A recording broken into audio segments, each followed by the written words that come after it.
Are Democrats using Medicare as a cure-all for political gain? They're now holding a recent victory up, the New York 26th congressional race, as a caution to the GOP to tread lightly with cuts to entitlements. So with the Senate shooting down Republican Congressman Paul Ryan's plan, do the Democrats have a point here? Joining us to weigh in is New York Congressman Michael Grimm, who faces a very similar situation to what we saw in New York 26. Good morning to you, Congressman. Good morning. You're facing re-election in 2012. This will clearly be an issue for you, Paul Ryan's budget plan and cuts to Medicare.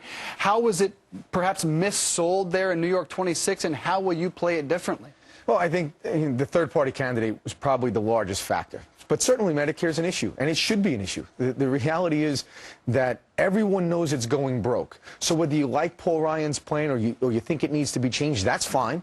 It was a big overall blueprint that's supposed to be talked about. But the Democrats don't have any plan at all. They don't want to talk about it at all. They just simply want to say that we want to kill Medicare. But it worked in New York 26. How do you prevent that from happening to you? Well, I think we work hard and we send the message. And most people, I think, by 2012 are going to see that we do have to deal with something that's going broke. We have to have real answers, real solutions, and that's what I was elected to do, is to come in and lead. And sure, it's easier to put my head in the sand and ignore this issue, but we can't, because it is going broke. The CBO says that, the trustees say that. So let's put a plan that works, that everyone can get behind, but let's do something. Let's not just walk away from this issue. It's just too big. As this election came to an end, we saw a tremendous amount of advertising in New York's 26th district. It was about Medicare. And when the election results were coming in, the New Hampshire Democratic Communications chair had tweeted one word: it was Medicare. Do you think that this will be used as essentially a weapon with elections coming up, instead of the problem being solved on Capitol Hill? No, I definitely think it will be used as a weapon. I mean, look, the reality is this: the Democrats are saying that we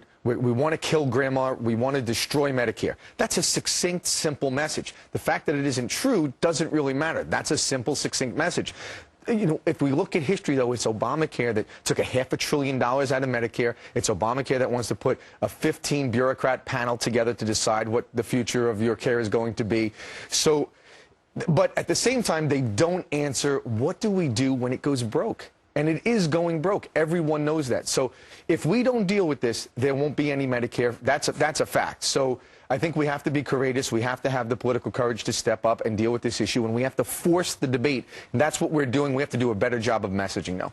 All right. This will clearly be a subject for you to debate with your constituents here as you're up for re-election. Congressman Michael Grimm, we appreciate you being here. Have a great Memorial Day weekend. Thank you. Thanks for coming in. Thank you. Well, some cash-strapped schools are trying to find ways to boost their budgets by